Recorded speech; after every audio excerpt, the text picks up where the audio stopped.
Hello students, welcome back to our channel. अब तक हमने अभी तक के वीडियोस में काफ़ी कुछ हिस्टोरिकल मॉन्यूमेंट्स डिस्कस करे थे, टाइप्स डिस्कस करे थे। Now we will be discussing theatres.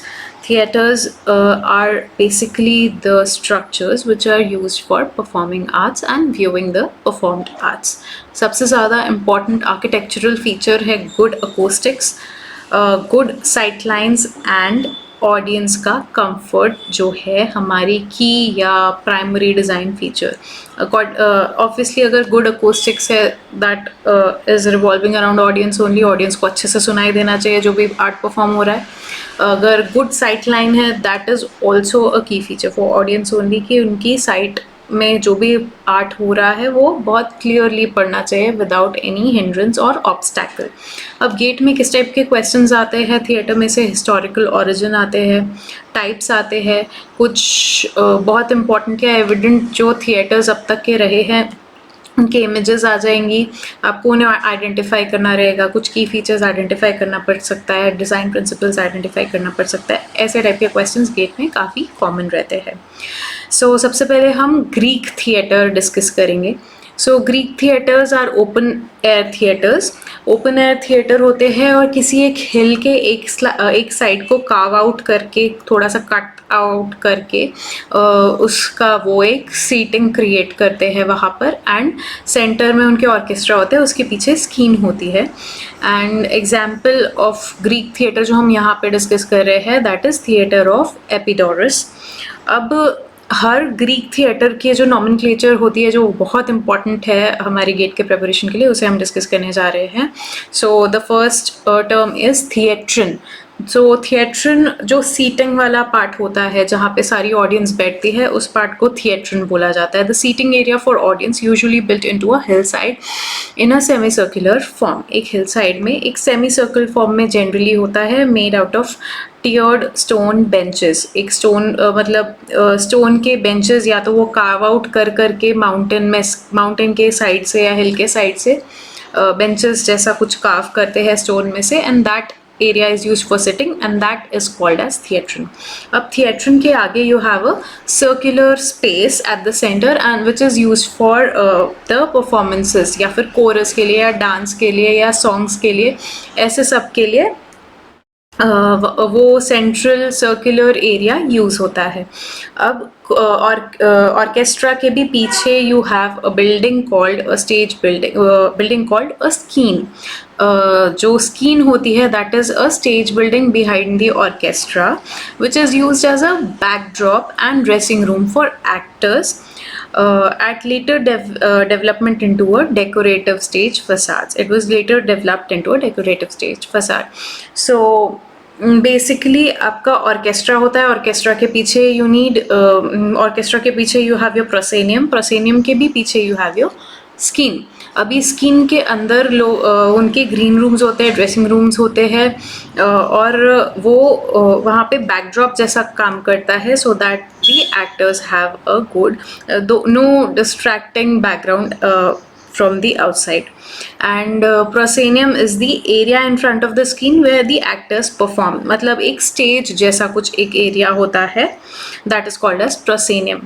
अभी प्रोस्केनियम या प्रोस्केनियम के बाद यू हैव योर पैराडोई या पैराडोज। पैराडोज आर बेसिकली पैसेज वेज होते हैं जो on either side of orchestra through which the chorus and audience entered or exited. Diazoma is a horizontal walkway dividing the upper and the lower seating. आपको मैं image में दिखाती हूँ so that it is clearer. See, आपको यहाँ पे seatings दिख रही हैं दो लेयर में। अभी दोनों लेयर के बीच में एक छोटी सी आपको स्पेस दिख रही है which is dividing both the seatings. उस छोटे से स्पेस को हम बोलते हैं डायजोमा। डायजोमा के बाद यू हैव सर्सिस और कर्सिस।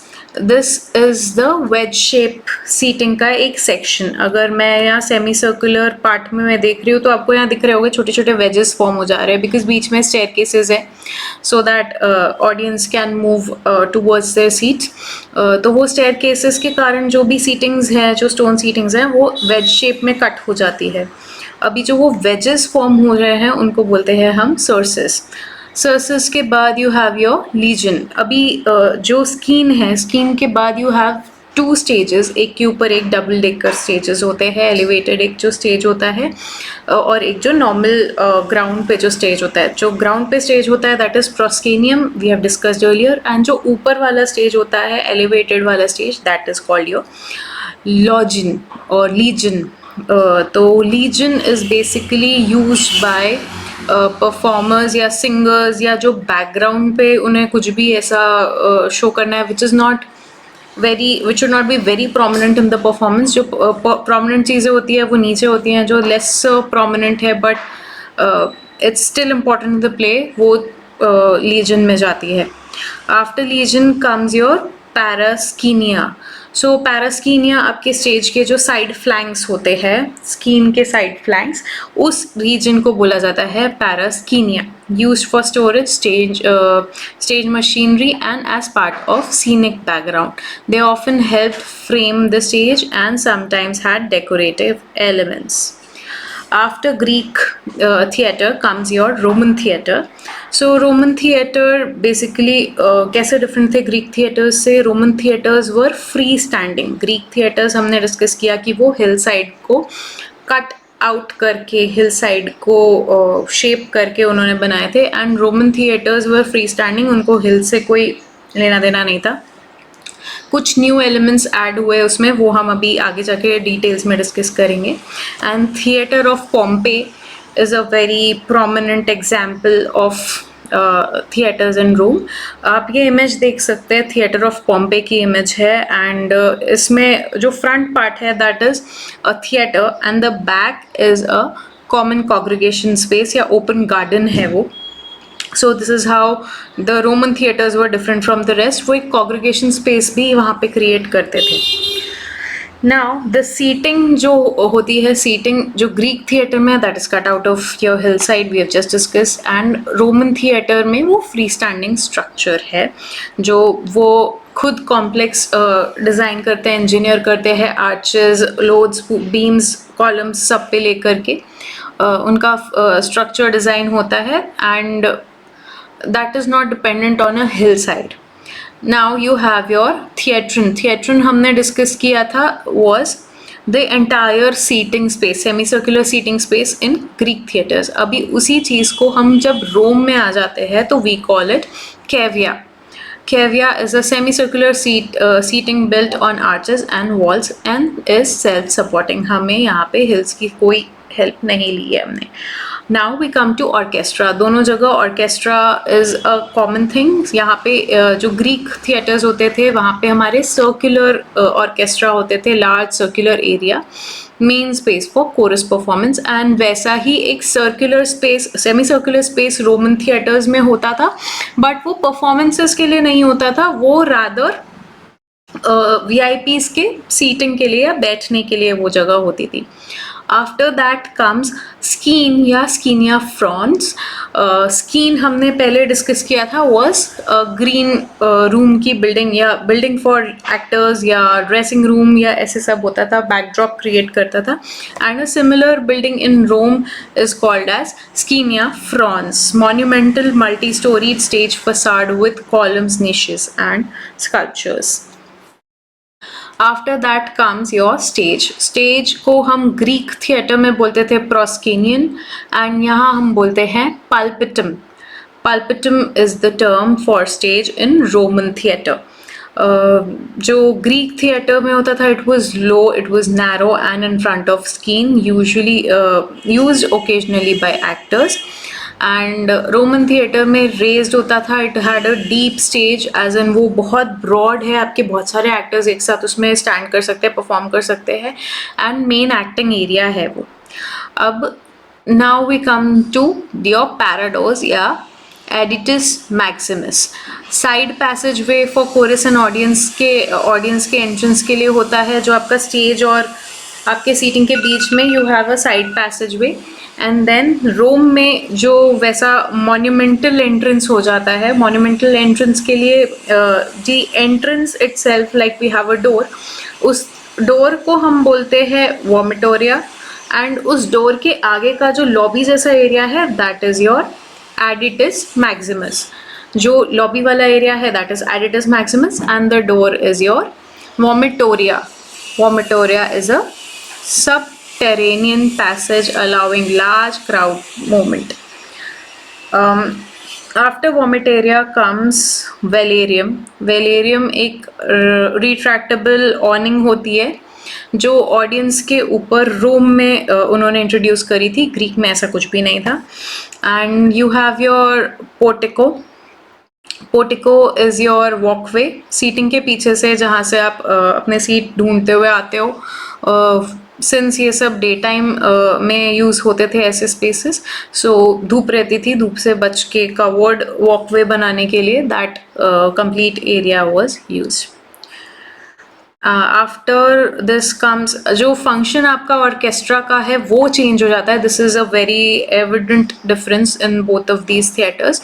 जो फंक्शन ऑफ ऑर्केस्ट्रा है वो ग्रीक में it is for dances, choruses, songs, rituals, everything else. And Roman theatre में बहुत रिड्यूस हो जाता है वो, and it focuses more on actor का dialogue rather than the dance and songs. और हम कई बार ये भी देखते हैं कि उस ऑर्केस्ट्रा को हम कई बार VIPs को सीट करने के लिए भी हम यूज़ करते हैं. So both the uses are there, मतलब it is very evidently visible.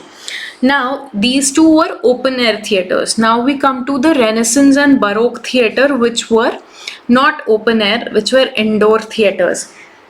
सो इनका जो एक बहुत प्रोमिनेंट फीचर था जो सबसे इन्हें डिफ्रेंशिएट करता था या यहीं पे इंट्रोड्यूस हुआ था, was proscenium arch. Proscenium arch is basically set to be the fourth wall for audience. Audience के पास 3 वॉल्स है, 2 towards their side, 1 towards their back, and the third one is towards their front, मतलब stage के बाजू की wall. Stage एक screen जैसा उन्हें फील कराया जाता था कि उस वॉल पे एक स्क्रीन है और स्क्रीन पे कुछ प्ले हो रहा है, ऐसा कुछ आप फील कर रहे हो जब आप एक रेनेसेंस या बरोक थिएटर में बैठे हुए हो. बहुत ऑर्नामेंटेड इंटीरियर होते हैं, आप इमेज में देख सकते हैं, काफ़ी डिटेल्ड एंड ऑर्नामेंटेड इंटीरियर्स है. And a good example for this is Teatro Olimpico from Italy. Overall form जो होता है रेनेसेंस का, it is inspired by classical Rome theatres. Indoor होता है, इंटीमेट स्पेस होता है, एंड रोमन एंड ग्रीक हमने देखा था ओपन थिएटर्स होते हैं. जो बरोक थिएटर्स होते हैं वो बहुत grand, elaborate, richly decorated spaces होते हैं. इल्यूजन क्रिएट करना चाहते हैं आर्किटेक्ट्स बहुत ज़्यादा वहाँ पे. बहुत ब्यूटिफाई करा हुआ होता है, बहुत डिटेल्ड होता है. हमने अभी भी ऊपर देखा था कीविया या ऑडियंस सीटिंग जो हमने देखा था, हॉर्स शू टाइप्स होती है इन रेनेसेंस या सेमी सर्कुलर टाइप्स होती है. आपका entire stage is in front of the seating and it is away from the seating. And they are of small capacities, emphasizes on elite audience. Renaissance theaters do not have a huge capacity, बहुत elite audience के लिए होते हैं. जो baroque theaters होते हैं, they are large auditorium for with multiple tiers, galleries and boxes for nobility and wealthy patrons. बहुत बड़े बड़े होते हैं, but यहाँ पे भी nobility के लिए ही baroque theater use होते हैं. After this comes your stage या pulpitum या प्लेटफॉर्म होता है. Stage is deep rectangular stage, fix perspective scenery with painted backdrop. ये रेनेसेंस थिएटर में होता है. एंड बरोक थिएटर में फ्लेक्सिबल या मूवेबल बैकड्रॉप्स इंट्रोड्यूस हुए थे. Larger and more flexible stage allowed scene changes with elaborate machineries. बहुत सारे मशीनरीज वो अटैच करते थे एंड एक के बाद एक वो लेयर्स में अलग अलग सीन्स पेंटेड उनके बोर्ड्स या कैनवसेस रहते थे एंड वो रिमूव करते जाते थे वन आफ्टर द अदर कि ये सीन हो गया, this is not needed any more, and you remove one of the scenes and the second one comes up automatically. Scaenae frons या stage facade, permanent architectural backdrop होता था in Renaissance theatre. with columns, arches, statues influenced by Roman scena, and जो baroque theatre में होता था hidden by painted sceneries and movable flats, backdrops became illusionistic instead of architectural. So हमने अभी ये discuss किया कि जो backdrops होते थे they were changeable, they were flexible, so they had all kinds of machineries, pulleys और इन सब से वो change करते थे backdrop after each scene as and when required.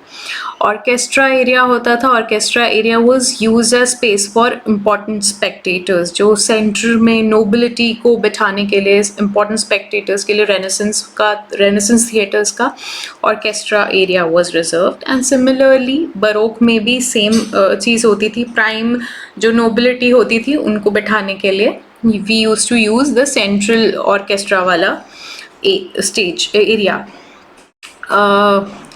Scenery होती थी, single point linear perspective developed by architect. जो architect ने एक बार डेवलप कर दिया बैकग्राउंड में वही रहता था in Renaissance architecture. And baroque में जो बैकग्राउंड रहता था या सीनरी रहती थी that would be changing according to the need, that would move. Curtains and stage machinery होती थी. रेनेसेंस में कुछ भी नहीं होती थी एंड बरोक में कर्टन्स एंड स्टेज मशीनरी भी उन्होंने इन्वॉल्व करी थी. प्रोस्केनियम आर्च है. Proscenium arch was introduced somewhere in Renaissance theatre and baroque में बहुत प्रोमिनेंट एक स्टैंडर्ड एलिमेंट हो गया था. अर्ली फॉर्म्स इन थिएट्रो फर्नीज में फ्रेमिंग पर्सपेक्टिव रहता था एक स्टेज का प्रोस्केनियम आर्च से. एंड देन उस प्रोस्केनियम आर्च को बहुत डिटेल आउट किया था हमने बरोक थिएटर में आकर के. लाइटनिंग जो होती थी वो रेनेसेंस में बहुत नेचुरल लाइट या कैंडल लाइट यूज़ होती थी. बरोक में more use of candles, oil lamps, effects with dimming and reflectors. ये सब डिमर्स एंड रिफ्लेक्टर्स ये सारे भी बरोक में as the time evolved, as more technology evolved, उन्होंने इंट्रोड्यूस करी थी. Symbolisms and atmosphere, humanist ideals, rationalist orders, and focused on classical drama revival. And Baroque theatres में drama movement, spectacles, emphasized grandeur and emotion and surprises. ये था Baroque theatre for all of you. Now coming to the modern day theatres, जो types of theatre आज के ज़माने में भी होते हैं, that is first is your proscenium theatre wherein the entire audience faces the main stage and the performances happen on the stage in front of all the audience. Second is your thrust stage, the stage that extends into the seating of the audience, that is stage के तीन तरफ audience बैठी हुई है on your both the sides and on your front. आपने कई बार concerts में देखा होगा एक मेन स्टेज होता है यानी एक रैम्प टाइप छोटा स्टेज होता है जहाँ पे कई बार singers they come into the front, they come into the audience when they are comfortable with the proximity. तो that particular ramp kind of a stage that is surrounded from three sides by the audience is called your thrust stage. After that comes your arena or theater in the round या फिर round shaped theater. That is a central orchestra जैसा एक छोटा सा stage with your audience surrounding the entire stage from all the four sides. एक circular stage है, उसके चारों तरफ से आपकी audience आपको surround कर रही है. After that comes your open area amphitheater. Outdoor semicircular seating जो होती है that is your open area amphitheater. अभी एसेंशियल डिज़ाइन फीचर्स जो होते हैं हमें थिएटर में फॉलो करने ही होते हैं, वो साइट लाइन होती है. मोस्ट इम्पॉर्टेंटली आपकी क्लियर व्यूज़ आने चाहिए. आप चाहे किसी भी सीट पे बैठ जाओ, आपको सामने कोई भी हिंडरेंस नहीं फेस करना पड़ना चाहिए. Second is acoustics. अकूस्टिक्स आपके हम जो भी मटीरियल्स यूज़ करते हैं, जो हमारा डिज़ाइन हमारी ऑफ द सीटिंग है, ऑफ योर विसिनिटी है, ऑफ योर वॉल्स है, every way your sound must not be echoing and it should reach everybody. That means वो आपकी हमेशा रूफ से हिट करके सीट तक जाना चाहिए साउंड, ना कि पैरेलल वॉल्स. कभी भी हम थिएटर्स में पैरेलल वॉल्स नहीं देते सो दैट द साउंड्स एको. अगर वॉल्स हम पैरेलल देंगे तो sounds equal incident ray and equal reflected ray, equal incident angle and equal reflection angle के principle से बाउंस होता ही जाएगा एंड एको प्रोड्यूस होगा. So that is taken care in a theatre. Now seating layout is generally radial या fan shaped arrangement होता है. Stage lighting balanced artificial and natural light दोनों को हम बैलेंस करते हैं. आजकल हम जनरली नेचुरल लाइट्स अवॉइड करके in today's context we use artificial light at max and we avoid natural lights in theatres. Accessibility universal design features होते हैं. एक्सेसिबिलिटी हमें होनी चाहिए. Reflective surface to project sound. Acoustic designs के लिए reflective surface होते हैं हमारे. यू हैव ऑलवेज सीन कि नीचे जो आपकी डैडो लेंथ होती है, डैडो लेंथ के ऊपर एंड नीचे दोनों में मटेरियल अलग होते हैं. If you have observed to we do not put parallel walls, as I've mentioned earlier also. Parallel walls पे sound to and fro reflect होता जाएगा and that will produce echo. Overhead reflectors, हम roof पे reflectors place करते हैं so that the sound is reflected from your roof. अब modern innovations है your retractable seating for multipurpose uses. कई बार ऐसा होता है जहाँ पे आपके एंटायर सीटिंग को निकाल सकते हो, आप रिट्रैक्ट कर सकते हो and the entire hall can be used for something else. It can have multiple use for, you can have multiple use for the same hall. अभी variable Acoustics with adjustable panels. आप panels को adjust कर सकते हो according to your need कि आपको Acoustics कैसे चाहिए. Digital projection and immersive technologies.